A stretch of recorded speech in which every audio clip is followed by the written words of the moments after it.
What's going on, YouTube? It's Big Brother 749 coming back at you with another video. I want to talk about the situation with Joe Biden pulling out all the soldiers from Afghanistan. He plans on doing so at the end of August 31st, and how he doesn't plan on sending any more back since our troops have been ordered to come home by our nation's president, Joe Biden, the commander in chief. Many of us, including myself, feel that it's a good decision, while others don't. And I want to talk about it and share my thoughts on it. And I think it's time. It's a good decision that Biden is bringing troops home, because I feel troops shouldn't have to babysit Afghanistan. It's been 20 years and it's time for them to return to the U.S. We need to bring our boys and girls home and leave it to the locals.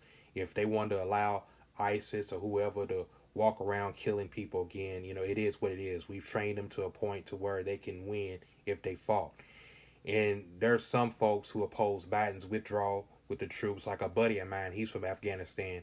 He doesn't like it because, understandably, he's concerned about the Afghanistans, and he's a Democrat. And of course, there's right wingers who's opposing this, as well as everyone else who's not from there, but is still worried about the Afghanistans. But I feel after 20 years, it's time for the troops to finally come home, because, like I said, there's a lot of folks who oppose the withdrawal of the troops. And I noticed the MAGA hats, the Trump supporters, who will be opposed to anything Biden does, of course. When Trump was the one who announced the withdrawal from Afghanistan, they was all for it. Now, not so much. And they say he negotiated the withdrawal first, but I don't think so, because what Republicans don't understand is that, saying you're going to do something and actually doing is two different things. And he wasn't going to send the troops home. And Biden got to it before he did. And they're against the withdrawal because they feel there could be consequences for leaving. Some have a hard time dealing with the agenda of the Taliban, which will result in the death of men, women, and children in Afghanistan. They feel there could be a risk for leaving. It could lead to a power vacuum. The Taliban is still around, and they're a terrorist group that remains a potential threat to the U.S. and the rest of the world. And they're still waging war, and they're stronger than they've been in years. And it's possible that this withdrawal with the troops could go back exactly the way things were 20 years ago, and the Afghanistans don't want that. And we've seen how the Taliban executed Afghanistan commandos who were surrendering. And if the troops leave, there may be more women in burqas, then there may be more women denied education and taken out jobs and be treated worse than animals.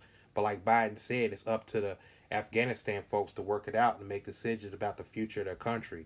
We have our own nation to worry about. Bring the troops home. If war breaks out over there, it was going to happen no matter when we leave. And I think Biden made a good decision, because we've been there for 20 years. It's been expensive for us in both the dollars and lives. And it's past time to let the Afghanistan people run their own affairs. Because the purpose of the troops even going over there was to kill bin Laden. We accomplished what we went there to do 10 years ago and should have left in. That was completed. We did our part, and we got who we were there to get. We trained them, and we probably won't be able to accomplish much more, such as establishing a new government, if we stay. And the U.S. never said that they were going to rebuild Afghanistan or stay over there forever. There's folks who rarely agree with Joe Biden, agree with him on this, because they say that after 20 years, it's time to leave and let the Afghanistan people figure out how they want to live, because Afghanistan is a difficult territory to control from a military standpoint. We spent 20 years, two decades, losing 2,500 of our military, spending trillions in salaries and training for over 300,000 man Afghanistan army to defend their own nation. You can train an army, but you can't make them fight. You can't force them to defend their women and children. And like I said, for the last 20 years, our roads and bridges and airports and military bases could have benefited from that money we spent in Afghanistan. So you got to think, why should we continue to do for the Afghanistan folks, what they won't do for themselves? Plus, the people of Afghanistan are probably not interested in becoming someone else's vision of who they should be anyway. Biden had already said he won't send another generation of Americans over there. And I say the only solution is if the troops are replaced with the United Nations. That what should happen, but I don't think Biden has the control to just put a United Nations peacekeeping force without recourse to other countries. And I think this is the right move. I know we can't say for sure. Some say maybe we shouldn't have been over there at all, but we can't stay forever. And some say, there's risks for leaving, but like I said, we can't stay forever, and there shouldn't be any more life lost for this project.